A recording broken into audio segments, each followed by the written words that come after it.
some of what we were conditioned with by our families of origin then becomes our limiting beliefs in this world. You're probably judging yourself harshly. If you are really mad at other people all the time, you're probably not treating yourself kindly, right? And those are the premises that we have to explore in this journey. And that's okay, right? That's okay. That's what they're choosing to give to you at that moment, and you can choose to not receive that at the moment. Hey guys, this is Coach KP, and this is self-acceptance rule number 2.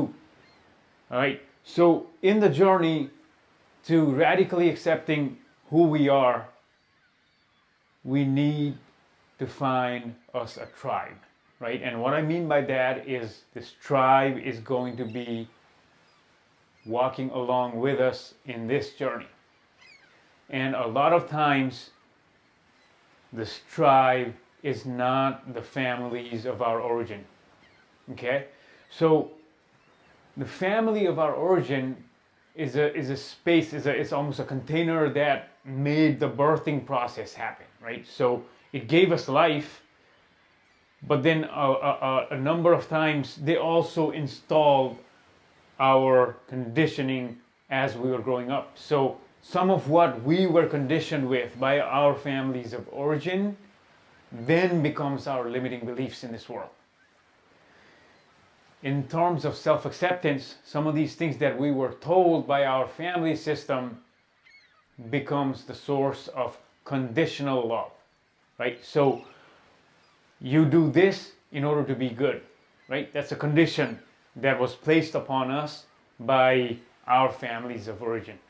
Perhaps some of us had the luxury to be born in a family system that did not place any conditioning on us, but that's probably almost non-existent if we are honest with ourselves. And if we remove that layer of tribal association, conditioning probably happened to all of us. So then it's up to us to determine what those conditions were that are the barriers to our growth, to self-acceptance. And then it's up to us to find a tribe that's going to accept us unconditionally, right? And that's the tricky part. And this is where a lot of people fall into cults, because in the beginning it may look like this is exactly what we needed or what I wanted, but then you realize that there was so many conditions and terms that just weren't visible in the beginning. So in the process of creating a tribe, what we need to do then is first take a chance with these people, with the people that we are meeting. And it could be in a support group, it could be just, when you're going out and about, it could be with the people that are in the families of your origin. But the contract or the terms and conditions need to be stated out clearly, right? And these aren't going to be so much of a terms and conditions of being accepted, but these terms and conditions may look like, hey, here is what I need from my tribe in this path, in this journey of self-acceptance. For example, you could say that I need unconditional support from you guys. So what I need is, as I'm walking on this path, I know I'm going to be making some mistakes, right? But I want this tribe to hold me in this love, in this essence of nurturing. That's what I need from you, and that's what you're going to get from them. But then again, one of you may need more structure, more accountability from this tribe. And that's what you're going to ask for. In other words, this tribe will give us the permission to ask for things that we were never able to ask for from the families of our origin. And when I talk about conditioning and families of origin and all that, people say, oh, I had a perfect life. I had a good life. I don't think I need any of this. And that's fine. It's not so much to sway people to walk in this path of self-acceptance. But what I'm saying is we need to be critical enough to understand what happened in that process of us growing up. Where are some of these triggers placed? Because if we look at our lives, as soon as we are getting triggered by something, then that's a result of conditioning. soon as we walk into that zone of judgment, that's conditioning, right? So these are the things when we start walking the path of evolution, even though I find that word pretty funny at times, we learn that, hey, something is not right. I'm judging this person, I'm judging myself, I'm being triggered by external things that are not or should not bother me, because these are the expressions of somebody else, something else happening outside of me, right? In other words, that my energy field should not move when something happens externally. So when we start walking this path, we learn to realize that, hey, something is not quite right. And that's the point. You realize that perhaps I'm not accepting myself 100%, because, you know, chances are if you are a type of person that has a lot of judgment about other people, you're probably judging yourself harshly.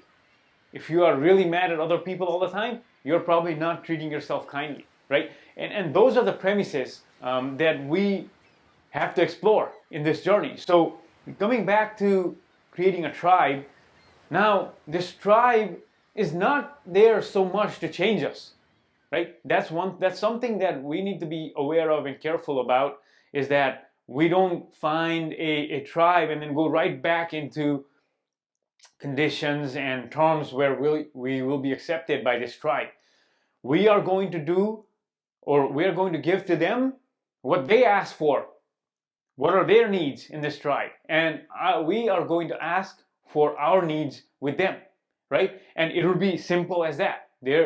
And if someone's not in the space of being able to give us what we are looking for at that place in time, then perhaps that's an indication that you need to move on and find something else, right? So that's what a tribe is about, and that's a responsibility that we have to create that tribe and to be able to be vulnerable enough to say to a group of strangers or people that you're meeting for the first time, or people that you have always engaged with in different terms and conditions, to be able to say that, hey, can we work on changing the terms and conditions of what is happening between us, right? So that takes bravery, that takes courage, that takes vulnerability, that takes taking rejection, right? People may look at you. I mean, I've literally had people that looked at me when I was sharing my truth, like, what is wrong with this person?